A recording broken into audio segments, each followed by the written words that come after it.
In the soft velvet darkness of this moment, as twilight surrenders to the deeper embrace of night, there exists a sacred threshold, a gentle doorway between the waking world and the realm of dreams. Tonight, we walk together along an ancient path where cherry blossoms drift like whispered prayers on the evening breeze. And somewhere in the distance, the soft footfall of a solitary monk echoes through a moonlit forest. The air carries the delicate fragrance of sandalwood, curling upward like the quietest of thoughts, spiraling into the vast stillness above. Here, in this tender space between day and night, we discover something profound, something that has been known for thousands of years, passed down through generations of seekers who understood that the preparation for sleep is itself a sacred ritual, a gentle surrender to the wisdom that dwells in stillness. Before we begin this journey together, dear friend, if these calming wisdom stories bring peace to your heart, feel free to subscribe, give this video a gentle like, and softly share in the comments where in the world you're listening from tonight. Perhaps you're nestled beneath covers in a quiet suburb, or maybe you're listening from a bustling city where the lights never quite fade. Wherever you are welcome here, in this circle of Tonight, we explore an ancient question that has danced in the hearts of Buddhist practitioners for millennia. How do we prepare the mind for sleep? Not merely the closing of eyes or the dimming of lights, but the profound art of releasing the day's burdens, of letting go with such gentle completeness that sleep becomes not an escape, but a homecoming, a return to the vast, peaceful awareness that is our truest nature. Imagine, if you will, a monastery nestled high in misty mountains, where monks move like shadows through corridors lit only by the soft glow of oil lamps. Their movements are unhurried, deliberate, each step a meditation, each breath a prayer. As evening deepens, they gather not in haste, but with the reverence reserved for sacred moments. For they understand something we often forget in our hurried world, that the transition from waking to sleeping is itself a small death, a daily practice of letting go, a gentle rehearsal for the ultimate release that awaits us all. The teaching they follow is simple, yet profound. The mind that clings cannot rest. The heart that grasps cannot find peace. And so, each evening becomes an opportunity to practice the art of non-attachment, to release not only the events of the day, but the very self that experienced them. Asterisk, asterisk, what is the sound of peace before thought arrives to name it? This ancient riddle floats through the gathering dusk like incense on a windless night, carrying with it the mystery that has captured the hearts of seekers across centuries. In the Buddhist tradition, there exists a beautiful understanding that questions often hold more wisdom than answers, that in the space between knowing and not knowing, something profound awakens. Tonight, as we prepare to surrender consciousness to the realm of dreams, we might ask ourselves, what remains when we let go of everything? When the last thought of the day dissolves like mist before the morning sun, when the final worry releases its grip on our weary hearts, when even the sense of I begins to fade into the vast, welcoming darkness. What is it that continues to be aware, to witness, to simply exist in that profound stillness? Picture a lone cherry tree standing beside a mountain stream, its petals falling one by one into the moving water. Each petal represents a thought, a concern, a memory from the day. The tree does not chase after the fallen blossoms, does not grieve their passing. It simply continues to be, rooted in the earth, reaching toward the sky, allowing what must fall to fall, trusting in the natural rhythm of release and renewal. This is the first great teaching of Buddhist sleep preparation, the art of gentle letting go.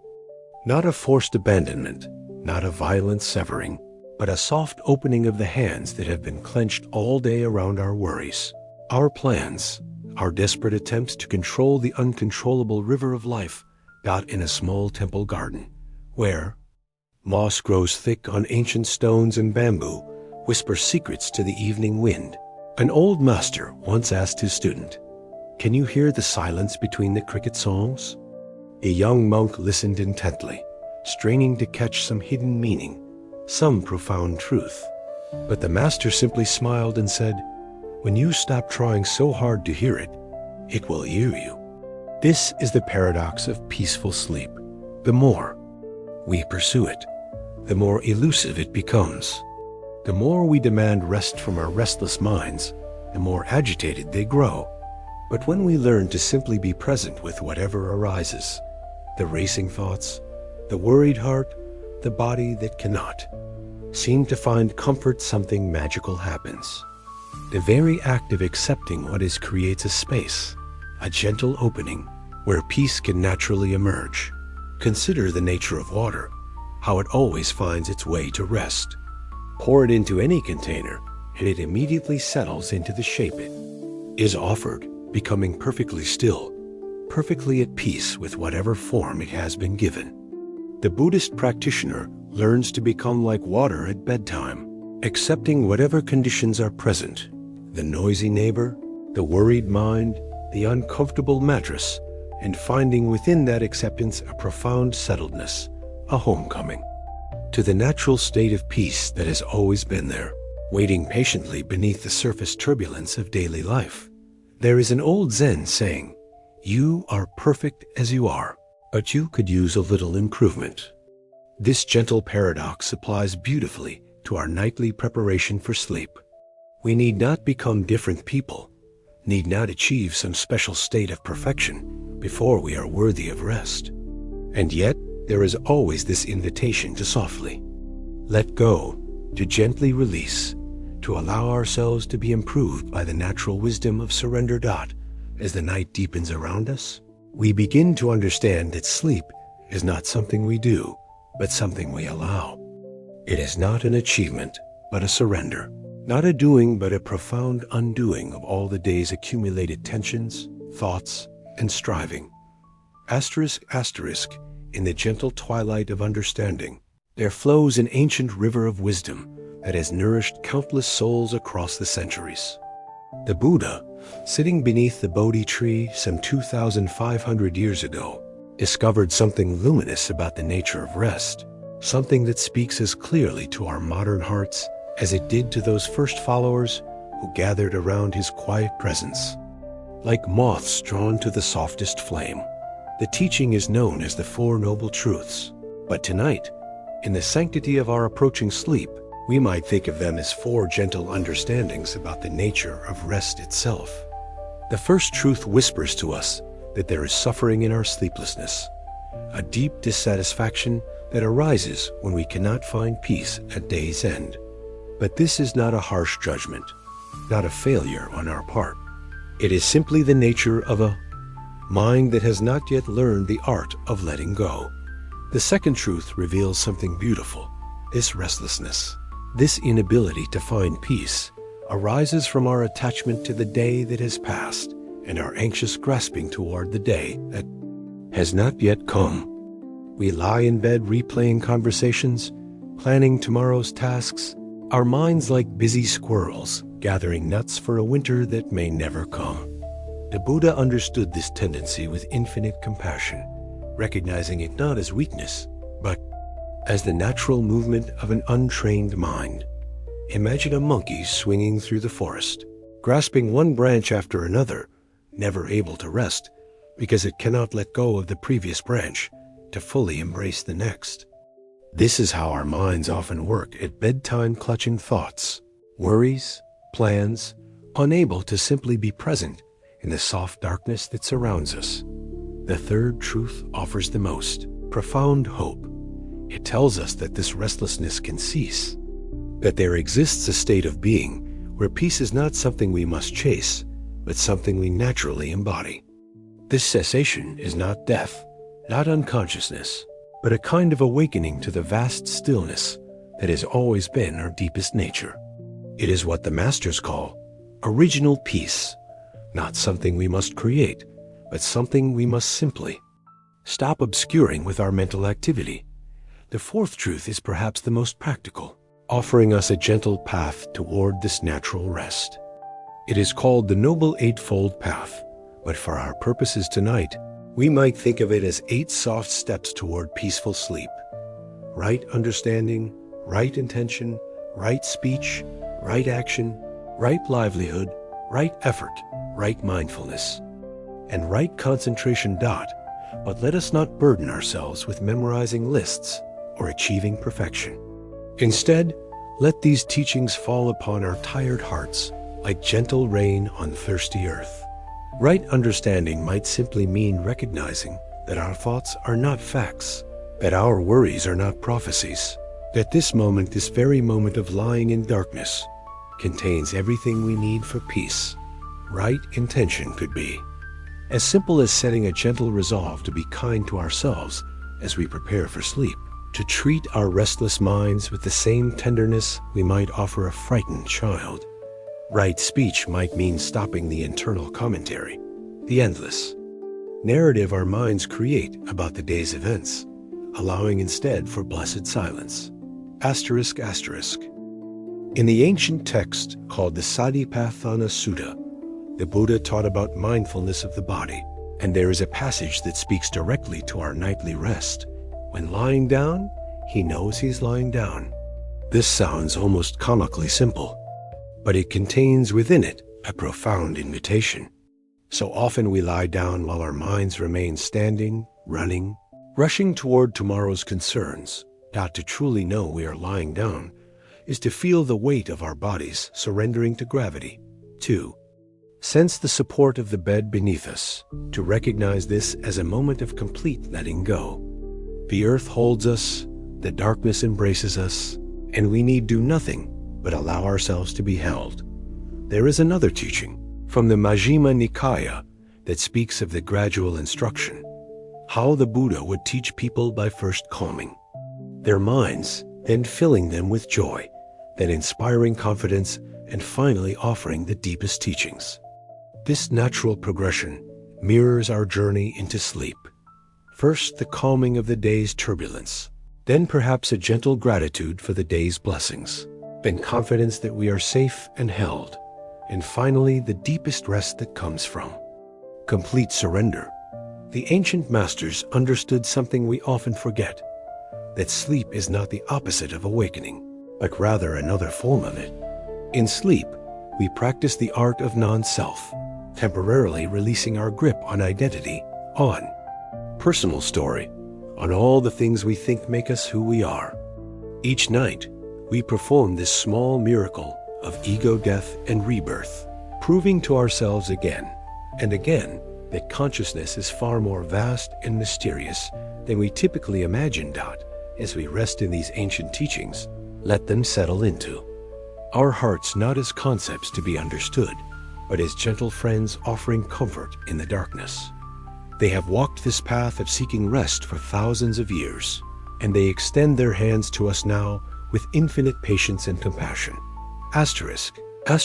There was once a monk named Dharmakirti who lived in a mountain monastery where the air was so thin and pure that thoughts seemed to move more slowly, like clouds drifting across an endless sky.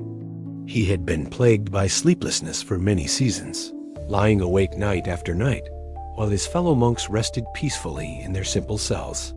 The harder he tried to sleep, the more elusive it became, until finally, in desperation, he approached the old abbot who had guided the monastery for over 30 years.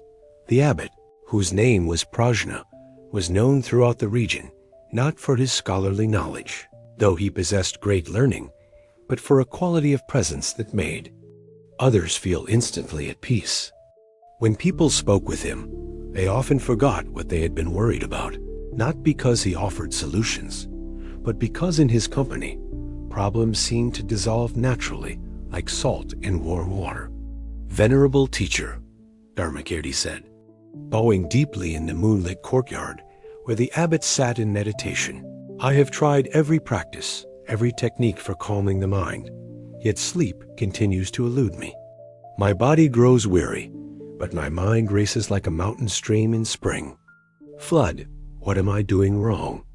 The old abbot smiled, his eyes twinkling with the kind of warmth that comes from years of patient understanding. "Tell me, young friend, when you were a child, how did you fall asleep?" Dharmakirti paused, surprised by the question. I don't remember trying to fall asleep. It simply happened. One moment I was listening to my mother's lullabies, and the next it was morning." "Ah," said Prajna, nodding slowly. "And now, as a monk, how do you approach sleep?" "I prepare carefully," Dharmakirti replied earnestly. "I review the day's spiritual progress, examine my thoughts for unwholesome patterns, set intentions for tomorrow's practice, regulate my breathing, recite calming mantras." The abbot's gentle laughter interrupted him, not mocking, but filled with the kind of loving amusement a grandfather might show an earnest grandchild. "My dear boy, you are trying to meditate your way into sleep. But sleep is not a meditation. It is a letting go of all meditation, all effort, all trying." That night, the abbot invited Dharmakirti to join him for a simple evening ritual. As the sun set behind the mountain peaks, they walked slowly around the monastery's gardens, not discussing dharma or spiritual matters, but simply noticing things. The way evening light turned the prayer flags translucent, the sound of water flowing through the bamboo fountain, the scent of jasmine beginning to bloom in the darkness. "When you were a child," the abbot said as they paused beside a pond where lotus flowers floated serenely, "you didn't fall asleep because you were good at sleeping. You fell asleep because you trusted. You trusted your mother to keep you safe, trusted that morning would come, trusted that letting go was natural and good." They sat by the pond's edge, watching the lotus buds close for the night, their petals folding inward like hands coming together in prayer. "See how the flowers don't struggle to close," Prajna observed. "They don't worry whether they're doing it correctly, don't fear that morning won't come to open them again. They simply follow their nature." From that night forward, the abbot taught Dharmakirti a different kind of bedtime practice. Instead of analyzing the day or preparing for tomorrow, he was instructed to lie down and simply say, "Thank you," not for any specific thing, but as a general acknowledgement of having been given another day of life. Then he was to imagine himself as a small child, safe in his mother's arms, with nothing to accomplish, nothing to prove, nothing to become except exactly what he already was. "But what about my spiritual development?" Dharmakirti asked. "Shouldn't I use this time for reflection and growth?" The abbot smiled. "True spiritual development happens when we learn to trust the process of life itself. Sleep is one of life's greatest gifts, a daily opportunity to practice complete surrender, to experience what it means to let go so completely that even the sense of self dissolves. This is the deepest meditation of all." It took several weeks, but gradually, Dharmakirti began to understand. Sleep was not something to be achieved through technique, but something to be allowed through trust. He learned to approach his sleeping mat not as a monk with duties and spiritual goals, but as a tired human being deserving of rest, worthy of care, capable of letting go. Years later, when younger monks would come to him with their own sleeping difficulties, Dharmakirti would share this story and then offer them the same simple practice. Lie down like a child who trusts completely. Say thank you for the gift of this day. Then let sleep find you, the way morning finds the lotus naturally, effortlessly, in perfect time. The abbot lived to be 93, and it was said that he died as peacefully as he had slept, with the same gentle smile on his face, the same quality of complete trust in the unfolding of life. His final words, spoken to the assembled community, were, "Rest well, dear friends. Morning always comes. Asterisk, asterisk, now, dear friend, as the night deepens around us like a gentle embrace, we begin the most sacred part of our journey, the turning inward, the soft pilgrimage into the vast country of the self. This is not the small self that worries and plans. and remembers. But the boundless awareness that witnesses all these movements of mind, like the sky witnesses the passing of clouds. Close your eyes now, if you haven't already, and feel yourself settling into this moment like a weary traveler, finally reaching home after a long journey. With each breath, you are arriving more fully into the present, leaving behind the scattered pieces of yourself that have been wandering through the day's experiences, gathering them gently back into this one precious point of awareness. Breathe in, and as you do, imagine you are breathing in peace itself, drawing it deep into your lungs, your heart, your belly. This peace is not something foreign or difficult to find. It is your original nature, the fundamental quality of consciousness when it is not clouded by thinking, not disturbed by wanting, not agitated by the endless movement of mental activity. Breathe out, and with each exhalation, feel yourself releasing something. Not forcing, not pushing, but simply allowing whatever wants to be released to flow out with your breath. Perhaps it is tension from your shoulders, worry from your mind, or simply the accumulated weight of being someone all day long. Let it go with the same naturalness that the ocean releases waves, knowing that this letting go is not loss, but return. Return to the vast stillness that is your deepest identity. Asterisk, asterisk, in the Buddhist understanding, there are what we call the 5 aggregates, the basic components that make up what we usually think of as self. There is form, the physical body you can feel lying near in the darkness. There is sensation, the felt experience of warmth or coolness, comfort or discomfort. There is perception, the recognition of sounds, the awareness of darkness or light. There is mental formation, the arising and passing of thoughts and emotions. And there is consciousness itself, the pure awareness that knows all these other things. As you rest here now, you might notice these aggregates naturally beginning to settle, like sediment settling to the bottom of a still pond. The body grows, heavy and soft, sensations become more diffuse and gentle, perceptions fade into background awareness, mental formations slow their rapid dance. And what remains is consciousness itself, vast and open and utterly at peace. This consciousness is what the masters call Buddha nature, not something you must develop or achieve, but something you have always been and can never lose. It is the part of you that watched you as a child, that has been present for every moment of your life, that will remain undisturbed even as the body ages and changes. This pure awareness is your refuge, your true home, the place of ultimate safety and rest. Not feel yourself sinking deeper now, not into unconsciousness, but into a more refined state of consciousness, where awareness remains, but effort dissolves. This is what the Tibetan masters call Rigpa, the natural state of mind, luminous and empty, present and peaceful. You need not understand these words conceptually. Simply let yourself be held by the experience they point toward. With each breath, you become less the person who had a day full of experiences, and more the awareness in which all experiences arise and pass away. You are becoming space-like, vast, and accommodating, able to hold whatever arises without being disturbed by it.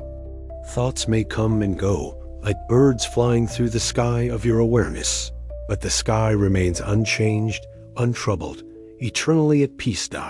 There is an ancient meditation instruction that says, rest in whatever arises. This doesn't mean becoming passive or unconscious, but rather maintaining a quality of open, accepting awareness no matter what appears in your experience. If worry arises, rest in the awareness that knows worry. If peace arises, rest in the awareness that knows peace. If nothing much seems to be happening, rest in the awareness that knows this seeming nothingness. Feel yourself becoming lighter now, as if you are made of moonlight or mist or the space between thoughts. This lightness is not emptiness in the sense of lacking something, but fullness in the sense of containing everything without being burdened by anything. You are like the sky that holds all weather, without being stained by it, like the mirror that reflects all images without being. Changed by them. Notice how naturally this happens when you stop trying to make it happen. The more you relax your effort, the more evident becomes this natural state of awareness. It is like relaxing your grip on a handful of sand. The tighter you squeeze, the more it slips through your fingers. But when you open your hand completely, it rests there effortlessly. As you drift deeper into this state of open awareness, you might begin to notice that the boundary between inside and outside becomes softer, less defined.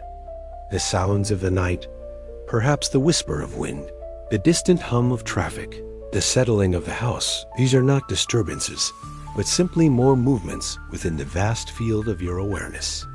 Everything belongs, everything is welcome. Everything is part of the seamless wholeness of this moment.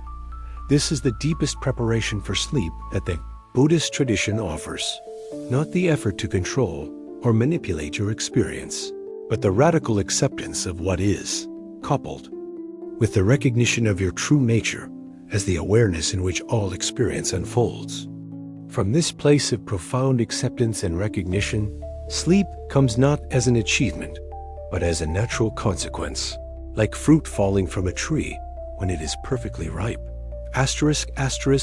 In the hushed corridors of ancient monasteries, where wisdom was passed like flickering candlelight from teacher to student, there existed certain teachings that were whispered rather than proclaimed, shared only when the student's heart was ready to receive them.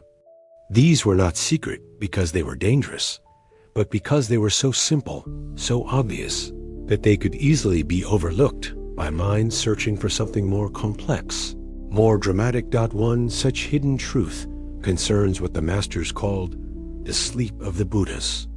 Most people think that enlightened beings don't need sleep, that they have transcended such basic human necessities. But the reality is far more beautiful and surprising. Awakened beings sleep more deeply than anyone else, because they have learned to surrender so completely that sleep becomes a form of meditation, a conscious dive into the very source of consciousness itself. There was once a Zen master named Huang Po, who was famous for sleeping peacefully, even during thunderstorms. When his students asked him how this was possible, he smiled and said, "I don't sleep. Sleep sleeps me." This cryptic response points to a profound truth. When we stop being the one who sleeps and allow ourselves to be slept by the natural rhythm of existence, rest becomes effortless.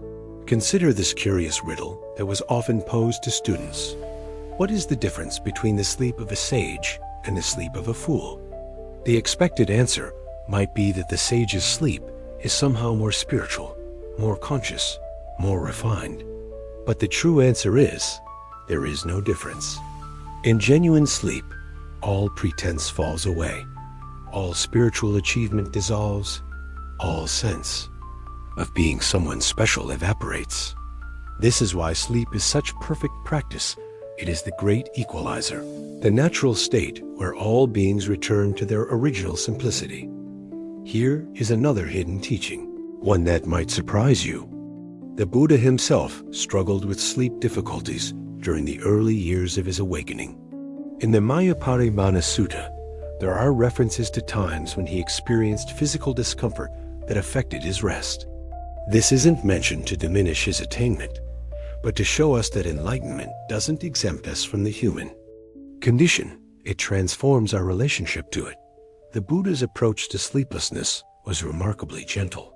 Instead of fighting it or seeing it as a spiritual failure, he would use these wakeful periods for what he called walking meditation, slowly pacing in the moonlight, not trying to tire himself out, but simply being present with whatever was arising. Sometimes these sleepless hours became moments of profound insight, as if consciousness needed to remain awake to receive certain teachings that could only come in the deep quiet of night. There is a beautiful practice from the Tibetan tradition called dream yoga, but most people misunderstand it. They think it's about controlling their dreams or having lucid experiences. But the true essence of dream yoga is much simpler. It's about maintaining a quality of gentle awareness as you fall asleep, not to stay awake, but to participate consciously in the process of letting go. Here's how it works. As you lie down, you imagine that you are dissolving. Not in a frightening way, but like a sugar cube dissolving in warm tea, gradually, sweetly, completely. First, the sense of having a solid body begins to soften. Then, the boundaries between inner and outer experience start to blur. Finally, even the sense of being someone who is dissolving fades away, leaving only pure awareness, vast and luminous, with no center and no edge. The masters taught that this dissolution is not a loss of self, but a discovery of true self, awareness that was never born and will never die, that exists before thought and after thought. That is the very space in which all experience unfolds. To consciously participate in this nightly dissolution is to practice dying while alive, to rehearse the ultimate letting go that awaits us all. But perhaps the most surprising hidden truth is this: you don't need to be a Buddhist to benefit from these teachings. You don't need to believe in reincarnation or karma or any particular philosophy. These practices work because they are pointing to something universal, the natural capacity of consciousness to find peace through surrender, to discover rest through letting go, to experience profound refreshment through the daily practice of non-attachment. There's an old story about a Western scientist who visited a Tibetan monastery to study their meditation practices. He was particularly interested in how the monks achieved such peaceful sleep despite living in harsh mountain conditions. After weeks of observation and interviews, he expected to discover some complex technique or secret method. Instead, the head lama told him, "We sleep well because we practice being awake during the day. True wakefulness and true sleep are not opposites. They arise from the same quality of presence." The scientist left confused, but years later, after his own experience with mindfulness practice, he understood. The monks slept peacefully, not because they had learned special sleeping techniques, but because they had learned to be fully present with whatever was happening. This same quality of presence that made their waking hours vivid and alive also made their sleeping hours deep and restful. As you rest in these gentle surprises, let them work on you not through understanding, but through osmosis, the way water slowly penetrates dry earth. You are that earth, and these teachings are the gentle rain that asks nothing of you except to receive, to soften, to allow yourself to be nourished by wisdom that has been offered freely for thousands of years. Asterisk, asterisk, in the gentle darkness that surrounds you now, there flows an ancient river of understanding, carrying with it the wisdom of countless beings who have contemplated the deepest questions of existence. Tonight, as we drift together on this river's current, we explore a mystery that has captivated Buddhist hearts for millennia. What is the true nature of suffering, and how does it transform into peace? Imagine, if you will, a lotus bud deep beneath the surface of a murky pond. The water around it is dark, filled with sediment and decay. Yet within this apparent darkness, something luminous is taking shape. The bud does not struggle against the mud, does not resist the weight of water above it. It simply grows slowly, naturally, following an inner wisdom that knows this darkness is not the enemy of light, but the very condition that makes light possible. Asterisk, asterisk. In the soft velvet darkness that holds us now, there whispers an ancient mystery that has drawn seekers across continents and centuries. What does it truly mean to awaken? This word, awakening, floats through Buddhist teachings like incense on a windless night, carrying with it promises of liberation, freedom, the end of suffering. Yet perhaps the deepest surprise about awakening is how utterly ordinary it reveals itself to be. Not a dramatic transformation into someone different, but a gentle recognition of who you have always been. Picture, if you will, a person who has been dreaming that they are lost in a vast, frightening forest, running from shadows, searching desperately for a way home. They climb mountains of effort, cross rivers of struggle, battle demons of doubt, all the while convinced that home is somewhere far away, something to be reached through heroic endeavor.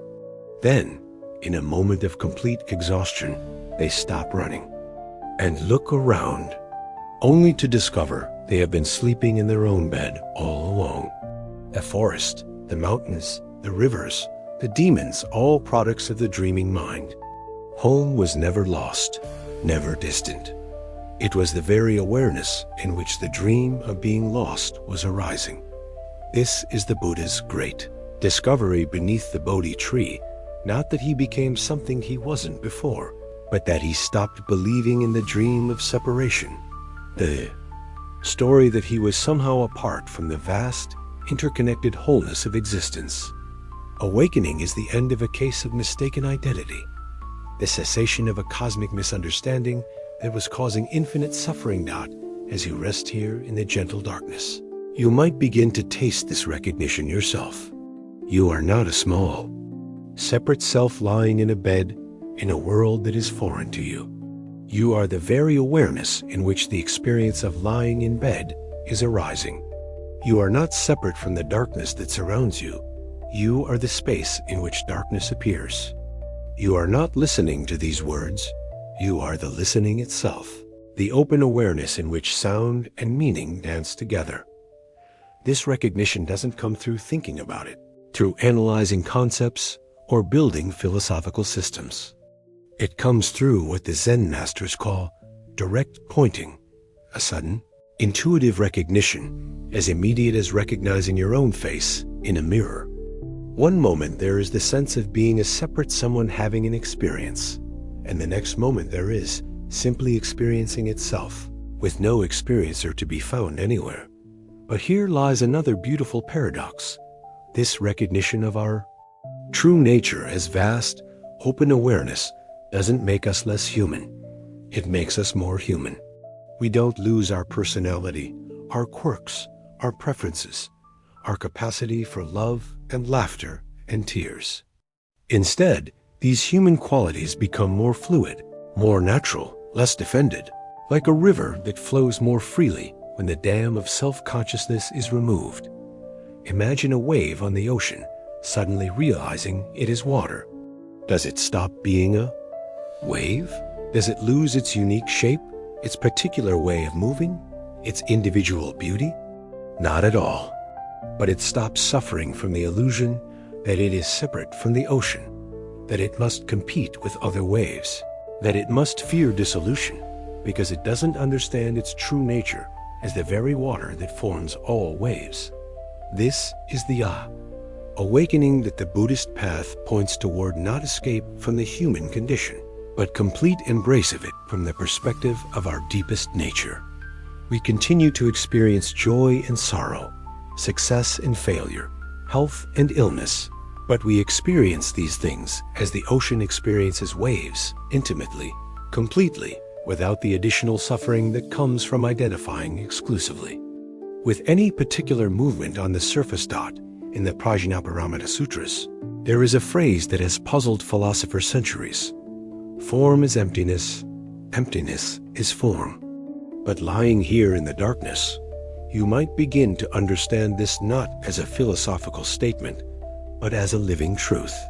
Your body, the bed, the room around you, all of this form is not separate from the vast, empty awareness that perceives it. And this empty awareness is not separate from the forms it contains. They are one seamless reality, like the ocean and its waves, like space and the galaxies that dance within it. This understanding brings with it a profound relaxation, a deep exhale that seems to come from the very center of being. If you are not separate from the wholeness of existence, then you are not alone, never have been alone, never could be alone. Every breath connects you to the plants that create oxygen. Every heartbeat echoes the rhythm of pulsars in distant galaxies. Every thought arises from the same source of creativity that produces stars and flowers and the songs of birds at dawn. Awakening is often described as the end of seeking. But this doesn't mean the end of growth, learning, or engagement with life. It means the end of seeking something outside yourself to complete you.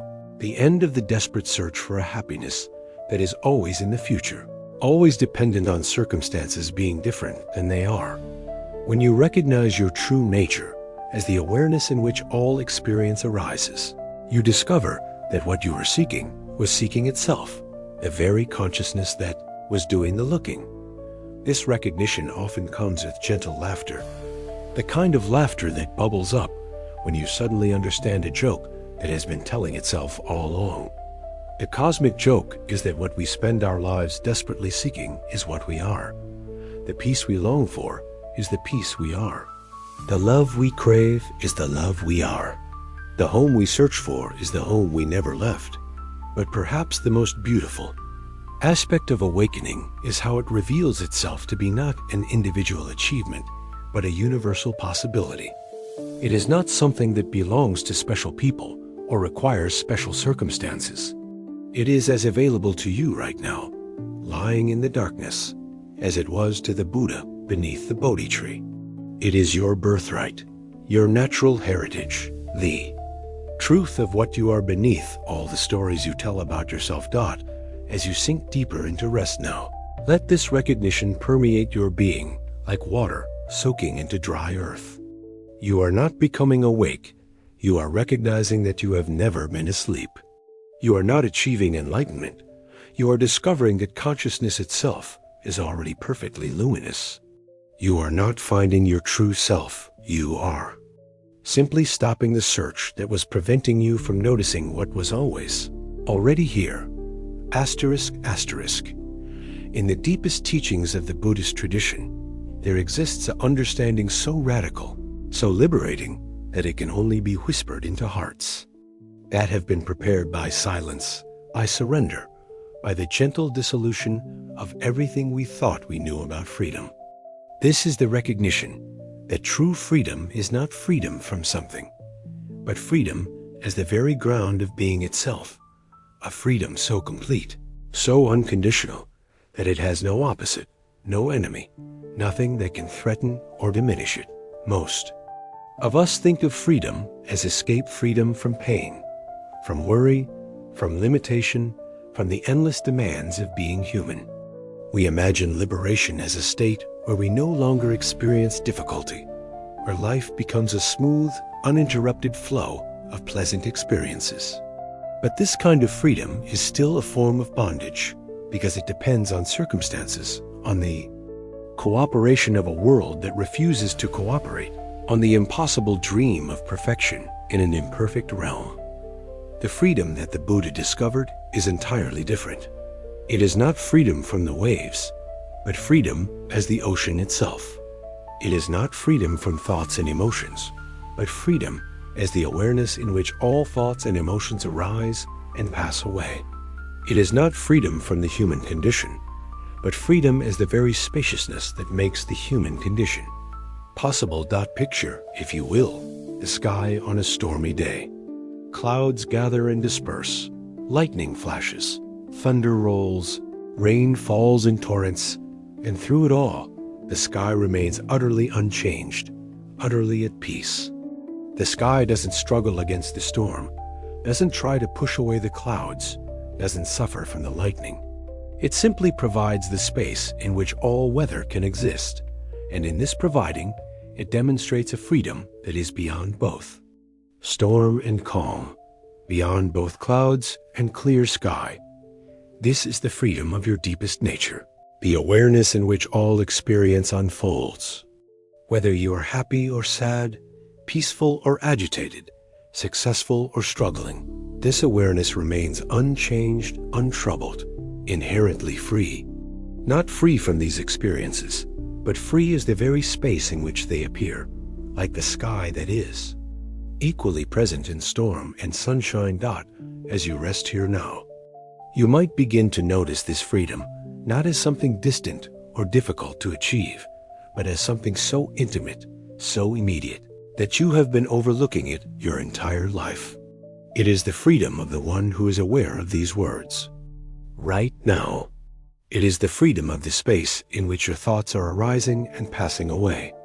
It is the freedom of the silence between your heartbeats, the stillness between your breaths. This freedom cannot be earned through good behavior, cannot be achieved through spiritual practice, cannot be granted by any teacher or teaching. It is what you are before you become anyone, what remains when all identity falls away, what is here when all seeking ceases.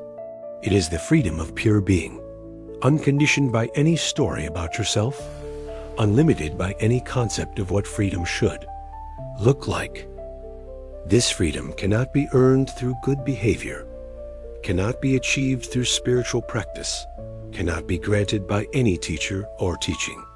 It is what you are before you become anyone, what remains when all identity falls away, what is here when all seeking ceases.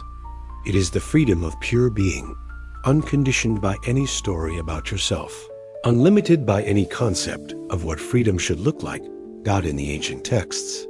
This is sometimes called the unconditioned, the one reality that is not dependent on anything else for its existence. Everything else in experience is conditioned arising in dependence upon causes, changing in response to circumstances, coming and going like actors on a stage. But this awareness, this fundamental consciousness that is reading these words right now is unconditioned. It doesn't come and go. It doesn't depend on your mood, your health, your circumstances. It simply is, pure and eternal and utterly free. The deepest paradox of this freedom is that recognizing it changes nothing and everything simultaneously. Nothing changes because you were never actually bound. The bondage was always a misunderstanding, a case of mistaken identity. Everything changes because once this misunderstanding is seen through, life becomes a play of freedom, a dance of consciousness celebrating its own nature through every experience, pleasant and unpleasant, ordinary and extraordinary. You begin to understand that every moment of suffering was freedom, suffering from the illusion of not being free. Every moment of seeking was freedom, seeking itself without realizing it was the seeker. Every moment of struggle was freedom playing at being bound, like a dreamer dreaming they are trapped, who has the power to wake up at any moment, simply by recognizing the dream as dream. This recognition often brings with it what the masters call causeless joy, not happiness dependent on good circumstances, but the natural celebration of consciousness recognizing its own unlimited nature. It is like a bird suddenly realizing it has wings, like a fish discovering it is surrounded by water, like someone who has been searching for their glasses while wearing them, suddenly catching their reflection in a mirror. But perhaps the most beautiful aspect of this freedom is how it expresses itself through ordinary life. It doesn't withdraw from the world into some transcendent realm, doesn't reject the messy, beautiful, difficult business of being human. Instead, it embraces it all more fully, loves it all more completely, because it recognizes everything as its own spontaneous expression, its own creative play. The liberated being still experiences all the ups and downs of existence, but experiences them like an actor who never forgets they're playing a role. There is complete engagement without confusion, total participation without losing perspective, profound love without attachment, deep compassion without suffering. This is freedom not as escape from the human drama, but as the conscious authoring of it. As you drift deeper into rest now, let yourself taste this freedom not as a future possibility, but as a present reality. You are not someone who might become free. You are freedom itself, temporarily playing at being someone. You are not consciousness trapped in a body, but consciousness expressing itself as a body, as a mind, as a life, as this very moment of peaceful rest in the darkness.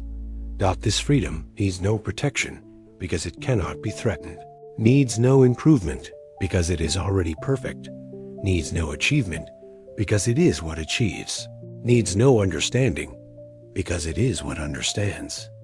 Rest in this freedom now, not as a practice, but as a recognition. not as something you are doing, but as something you are, have always been, and can never cease to be.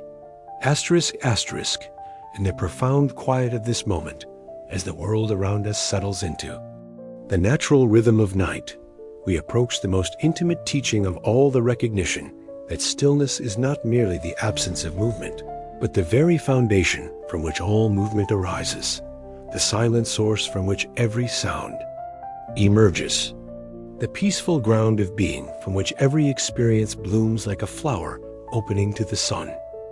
This stillness that surrounds us now is not empty or lifeless, but vibrantly alive, pulsing with potential, pregnant with infinite possibility.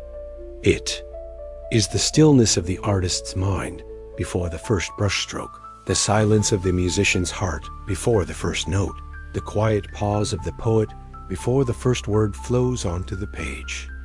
It is creative stillness, conscious stillness, the stillness that is not the opposite of activity, but the secret source of all meaningful action.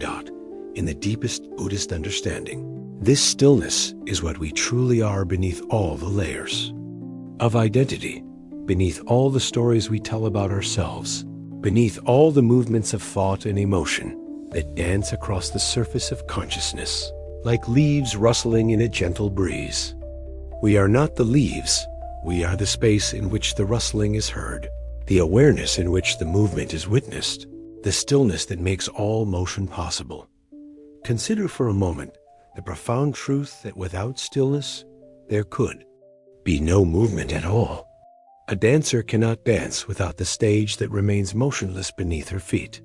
Music cannot exist without the silence between the notes that gives them meaning and shape. Words cannot convey understanding without the quiet spaces that separate them, allowing each word to stand clear and distinct.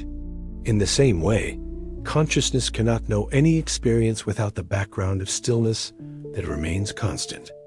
Through every changing moment. As you rest here now, you might begin to notice this stillness, not as something you must create or achieve, but as something you must simply stop disturbing with your mental activity. It is like noticing the silence that has always been present beneath the chatter, the peace that has always been available beneath the worry, the vast spaciousness that has always been here beneath the sense of being cramped and limited.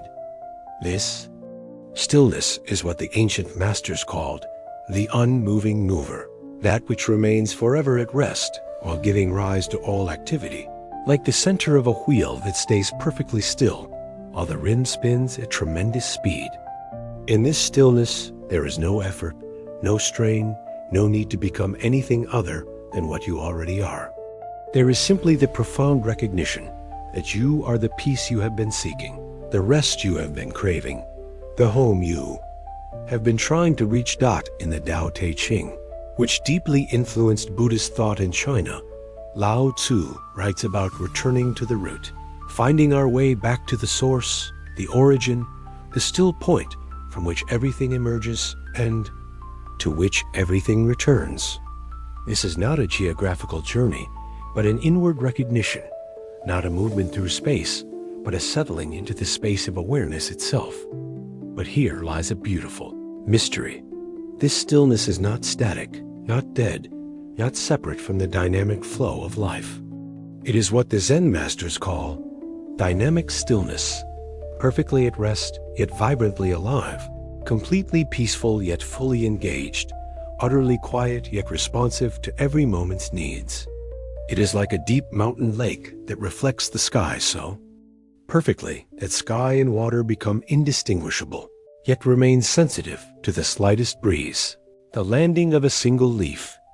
This is why the Buddha often taught in the early morning hours, when the world was naturally still, when the mind had not yet begun its daily commentary, when consciousness could rest in its original nature without the distractions of busyness and goal-seeking.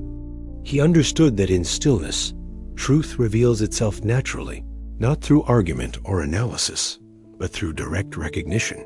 The way dawn reveals the landscape that was always there, hidden only by darkness. As you sink deeper into this natural stillness now, you might notice that you are not becoming more unconscious, but more conscious. Not less aware, but more aware. not diminished, but expanded beyond all boundaries. This is the great paradox of stillness. In complete rest, we discover our ultimate aliveness. In perfect peace, we find our deepest engagement with existence. In absolute quiet, we hear the song that the universe has been singing all along. The ancient texts speak of the sound of silence, and lying here in the darkness, you might begin to understand what this mysterious phrase points toward. It is not the absence of sound, but the presence of that which hears all sound.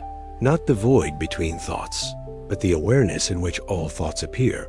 Not emptiness as nothingness, but emptiness as infinite fullness, too vast to be contained by any form, yet intimate enough to be closer than your own breath. In this stillness, all questions resolve themselves not through answers, but through the recognition that the questioner and the questioned are one. All seeking ends not through finding, but through the realization that the seeker was always the sought. All suffering ceases not through escape, but through the understanding that what we took to be suffering was simply stillness playing at being. Disturbed, like an actor so skilled, they temporarily forget they are acting. This is the deepest truth that stillness reveals. You are not a small, temporary being having brief moments of peace in an otherwise chaotic existence. You are peace itself, temporarily expressing itself as a being, vast consciousness playing at being individual, infinite stillness dancing as finite form. The waves think they are separate from the ocean, but the ocean knows it is always only ocean, whether expressing itself as waves or as the depths below. This is the deepest truth that stillness reveals. You are not a small, temporary being having brief moments of peace in an otherwise chaotic existence. You are peace itself, temporarily expressing itself as a being, vast consciousness playing at being individual, infinite stillness dancing as finite form.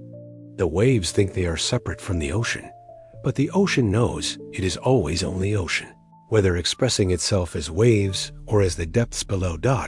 Rest now in this recognition, not as a concept to be understood, but as a living reality to be embodied. Let yourself be still, not as an action you perform, but as a truth you remember, not as a state you achieve, but as the ground you discover you have never left. You are the stillness in which all experience unfolds, the peace in which all activity takes place, the silence in which all words find their meaning. Asterisk, asterisk, in the gentle embrace of this deepening night, we find ourselves cradled by the ancient poetry of existence itself, the soft murmur of distant rivers carrying their ancient songs toward the sea, the silent dance of stars wheeling overhead in their eternal choreography, the tender caress of moonlight as it transforms the familiar world into something magical and strange, and the patient presence of mountains standing like wise elders in the darkness, holding secrets too profound for words. These are not merely natural phenomena happening somewhere outside of us, but intimate expressions of our own deepest nature, mirrors reflecting back to us the truth of what we are, when all pretense falls away, when all effort ceases, when consciousness relaxes into its original simplicity, like a river finally reaching the ocean after its long journey through mountain valleys and meadowed plains. Listen now to the river that flows through your own being, not the blood in your veins, though that is part of it, but the deeper current of awareness itself, always moving, always fresh, never the same from moment to moment, yet always recognizably itself. This inner river carries with it the sediment of experiences, the debris of old thoughts and emotions, but like any natural waterway, it has an innate wisdom about what to hold and what to release, what serves the larger flow and what merely creates stagnation. Feel yourself becoming this river now, not rushing toward any destination, but flowing naturally, effortlessly, following the path of least resistance, while remaining utterly true to your essential nature. Rivers never struggle against their banks, never fight the rocks they encounter, never resist the gravity that draws them inevitably toward their oceanic home. They simply flow, and in flowing, they demonstrate the profound teaching that the Buddha discovered, that life is most beautiful when we stop swimming against its current and learn to move in harmony with its deeper wisdom above this inner river. In the vast sky of your awareness, stars are dancing, not the distant suns that wheel overhead in the physical night, but the points of light that are your clearest insights, your moments of deepest understanding, your experiences of beauty. So profound they seem to shine with their own inner luminescence. These star thoughts, these luminous recognitions, appear and disappear in the darkness of not knowing, but the darkness does not diminish them. Instead, it provides the perfect backdrop against which their light can be fully appreciated. Some of these inner stars are ancient truths you have carried since childhood about the nature of love, the importance of kindness, the mystery of existence itself. Others are newly born fresh insights arising from this very moment of rest and contemplation. Understanding that sparkles into being like a star emerging from cosmic dust, sudden and bright and somehow inevitable. And still others are yet to come, wisdom that awaits you in tomorrow's experiences, in next season's challenges and discoveries, in the unknown years that stretch ahead like an uncharted galaxy dot between the river of your awareness and the stars of your understanding. Moonlight plays that gentle, reflected illumination that transforms everything it touches without adding anything foreign or artificial.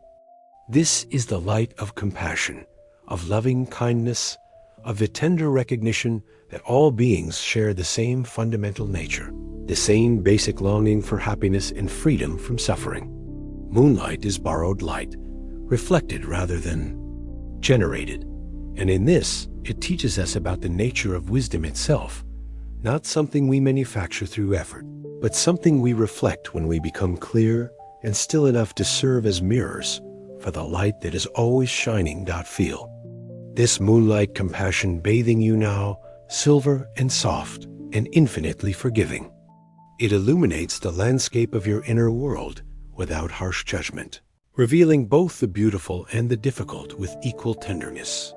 Under moonlight, even the most challenging emotions appear different, not as enemies to be defeated, but as part of the natural topography of being human, as necessary to the complete picture as shadows are to a photograph, as valleys are to a mountain range. And speaking of mountains, sense now the mountain nature of your deepest being, that quality of consciousness that remains unmoved by the weather of experience, unchanging through all the seasons of joy and sorrow, stable and patient and vast enough to hold whatever arises without being overwhelmed or diminished.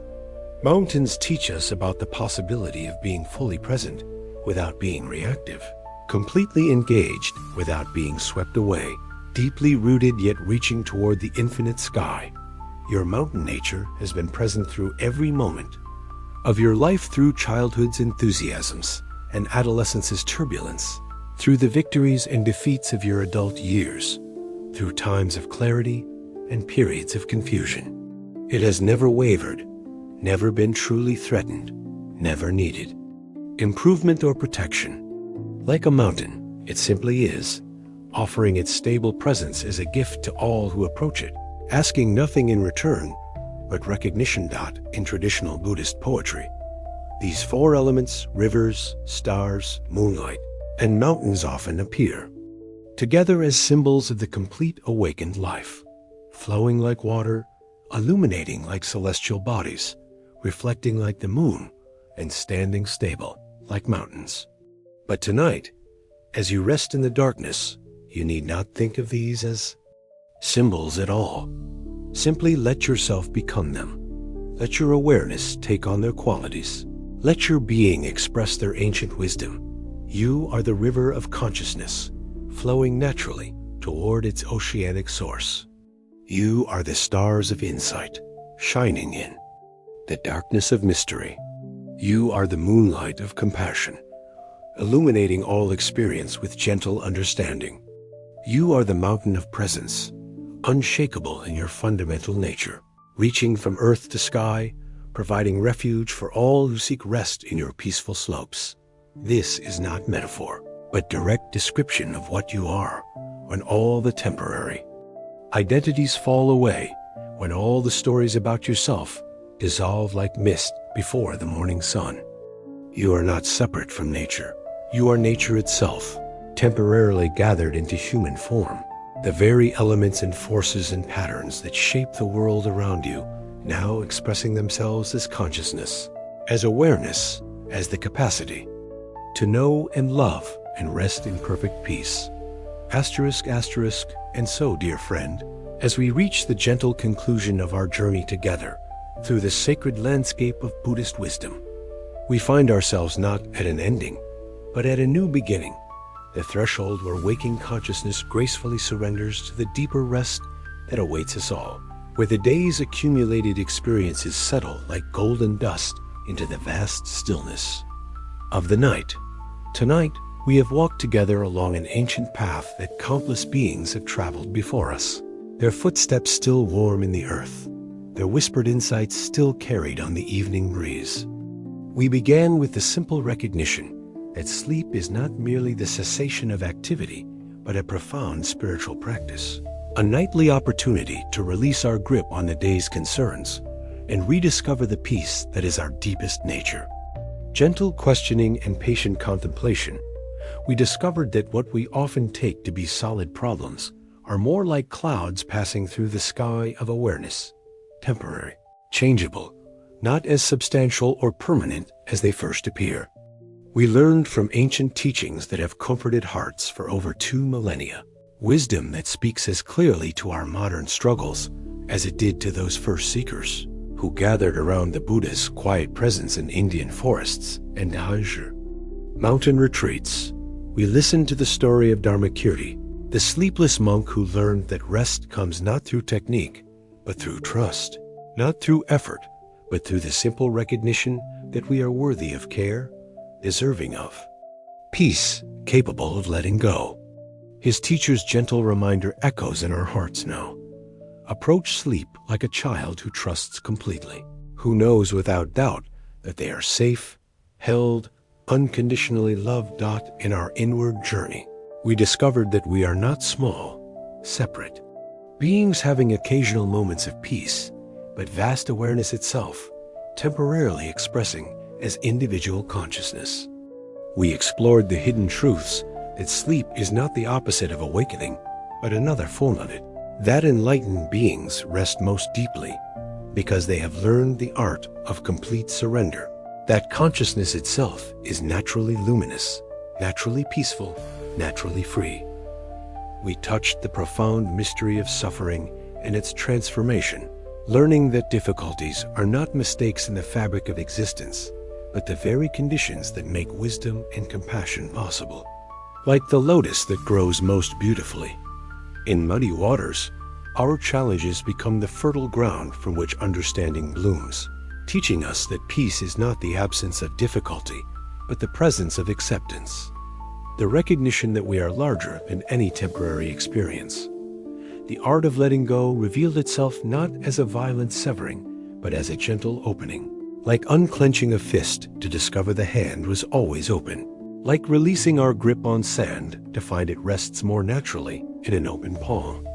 We learned that awakening is not becoming someone different, but recognizing who we have always been, not achieving some special state, but stopping the search that was preventing us from noticing what was already here. In exploring the freedom that has no opposite, we discovered that true liberation is not escape from the human condition, but full embrace of it, from the perspective of our deepest nature. We are not waves separate from the ocean, but ocean expressing itself as waves, not individual drops of consciousness, but consciousness itself playing at being individual, vast and free and eternally at peace. The teaching of stillness showed us that we are not small beings occasionally finding moments of quiet, but stillness itself, dancing as temporary form, expressing as human life while never losing its essential nature, as the peaceful ground from which all experience arises. And in becoming rivers, stars, moonlight, and mountains, We recognize these not as pretty metaphors, but as direct descriptions of our own awareness. When it relaxes into its original simplicity, all of these teachings, all of these recognitions, all of these gentle insights now settle into your being like seeds planted in fertile soil, not requiring your effort to grow, but only your willingness to let them rest in the darkness where all growth begins. You need not remember them as concepts, need not analyze them as philosophy. Let them work on you the way moonlight works on water, the way spring warmth works on frozen earth, the way love works on a heart that has forgotten its own capacity.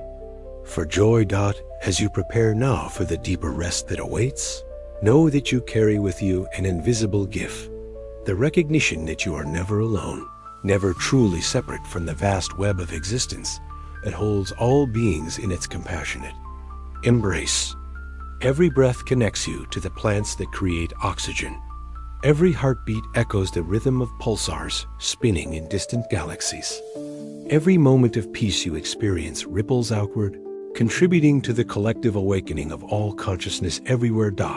You are not just falling asleep, you are participating in the great daily practice of surrender that every conscious being performs, the gentle rehearsal for the ultimate letting go that awaits us all.